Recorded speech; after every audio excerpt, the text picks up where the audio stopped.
Hello guys, आप सभी का वेलकम है क्विक स्टडी जियो चैनल पर।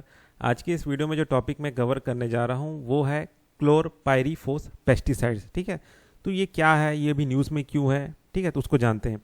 Ahead of the Basel, Rotterdam and Stockholm convention in Geneva, Indian civil society group have urged the government to impose a complete ban on chlorpyrifos, a pesticide ban in over 40 countries but still used in India.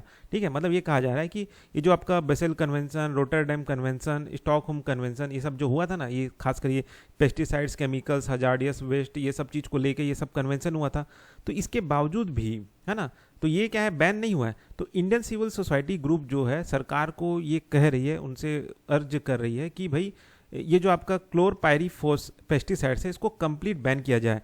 40 देशों में इसको ban कर दिया गया इस pesticides को, लेकिन अभी भी ये इंडिया में यूज़ किया जा रहा है। ठीक है, तो अब जानते हैं ये क्लोरपाइरीफोस ये क्या है। Chlorpyrifos is an organophosphate insecticides, acaricide and miticides. ठीक है, तो ये एक तरह का इंसेक्टिसाइड्स है, इसका ज़्यादा और ज़्यादा मत याद रखो, ये उसका केमिकल फॉर्मूला है, इसको भी याद रखने का जरूरत नहीं है। ये किस लिए यूज़ होता था? To control soil borne and foliage feeding insects in crops like cotton, paddy, soya, wheat and maize। ठीक है, तो मतलब जो भी इंसेक्ट्स इन सब क्रॉप्स में आते थे, सॉइल बॉर्न डिजीज जो इंसेक्ट्स थे, उनको एक तरह से ख़त्म करने का काम ये जो पेस्टिसाइड्स है वो करता था।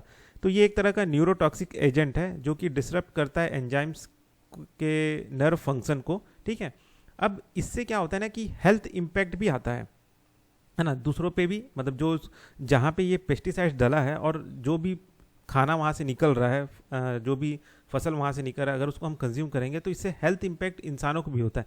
तो क्या क्या हेल्थ इम्पैक्ट होता है?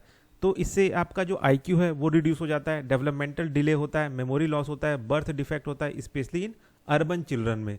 Acute effect can cause convulsion, respiratory failure और डेथ इन एक्सट्रीम एक्सपोजेस। तो ये सारा चीज़ भी हो सकता है। एनवायरमेंटल को लेके इसमें और क्या क्या कंसर्न है, चिंता जताया जा रहा है। तो ये आपका बायो एक्यूमुलेटिव है ना, मतलब ये बायो एक्यूमुलेटिव का मतलब होता है इकट्ठा हो जाता है। ठीक है, अगर किसी ऑर्गेनिज्म में अगर कोई इसको ले तो कोई ऑर्गेनिज्म जो है उसमें ये जाके इकट्ठा हो जाता है, चाहे वो पेड़ हो चाहे कोई जीव हो, तो अगर इसको कंज्यूम करेगा तो कहीं पे जाके वो इकट्ठा हो जाता है। एंड प्रेसिस्टेंट इन नेचर, मतलब ये रुका रहता है नेचर में, ये खत्म नहीं होता, ये हटता नहीं है। Can travel thousands of mile contaminating remote ecosystem including polar region. अब आप देख सकते हैं पोलर रीजन तक भी ये पहुंच जाता है, अब खत्म ही नहीं होता, प्रेसिस्टेंस इन नेचर लंबे समय तक रहता है, बायो एक्यूमुलेटिव है तो जाहिर सा बात है इतना दूर तक तो पहुंचेगा ही। हार्म पॉलिनेटर्स, ठीक, अभी किसको हार्म करता है?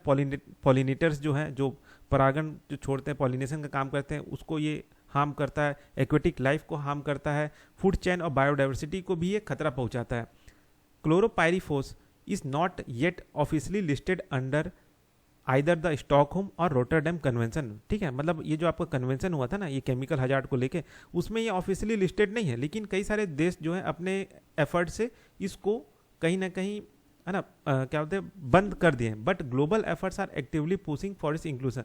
लेकिन जो दुनिया है, देश है, ग्लोबल एफर्ट अभी भी लगा रहे हैं कि इस केमिकल को भी क्या बोलते हैं लिस्ट में शामिल किया जाए बैन करने के लिए। ठीक है, अभी भी इसको लेके एफर्ट चल रहा है। ठीक, तो बस इस वीडियो में इतना ही, फिर मिलते हैं नेक्स्ट वीडियो में।